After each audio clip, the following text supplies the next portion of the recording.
Bonsoir à tous, aujourd'hui je vous présente Stone Rider de David Hoffmeyer, paru aux éditions Gallimard Jeunesse.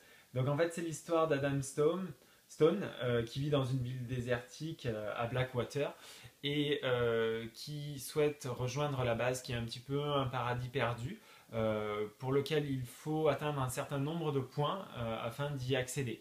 Donc il décide de participer à une course qui se produit tous les ans, qui compte énormément de morts à chaque fois, pour laquelle il n'y a qu'un seul vainqueur qui réussit à gagner sa place pour la base. Voilà. Donc lui, il n'a plus que son frère qui faisait de la moto avant lui et qui lui a donné quelques ficelles pour essayer de s'en sortir. Et évidemment, il aimerait bien conquérir le cœur de Sadie Blood, qui fait partie d'une famille un petit peu plus haute dans la classe, je dirais, mais à qui il n'a jamais réussi à parler. Voilà. Et en parallèle, il va être un petit peu pris sous l'aile de Kane, qui est un pilote assez énigmatique, donc on ne comprend pas trop les origines, mais qui a énormément de talent, notamment en moto, et qui va également participer à la course. Voilà pour le résumé. Donc j'ai trouvé que c'était une dystopie bien sympa, extrêmement dynamique, donc ça va très très vite, ça se lit d'une traite si on veut, hein. Il n'y a pas de problème de ce côté-là. C'est vif, le récit est très très fluide, ça se lit bien.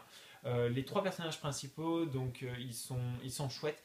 Un gros regret quand même, c'est qu'on apprécierait que le roman fasse un peu plus de pages pour découvrir davantage ces personnages, pour s'y attacher un petit peu plus. Ils sont sympas, mais voilà, pour le lecteur, ça s'arrête un petit peu là, parce que on n'en sait pas suffisamment, tout simplement. C'est pas comme Hunger Games, par exemple, qui est le même type de dystopie, donc l'univers plaît énormément. Là, c'était vraiment génial, hein, mais les personnages, ok, c'est l'histoire d'un tel, d'accord, bon, très bien, où est-ce qu'on va à partir de là?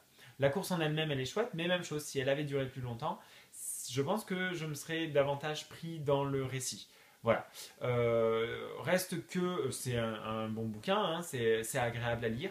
Ça, évidemment, va donner lieu à une suite, hein. C'est très ouvert sur un second opus qui devrait être dans le même genre.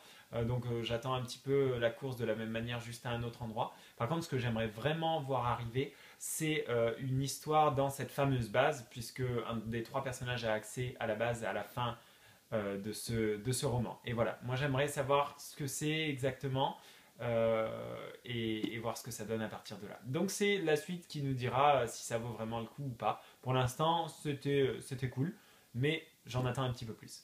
Voilà, c'était mon avis et je vous dis à bientôt pour de prochains avis dans de nouveaux vlogs. Bye!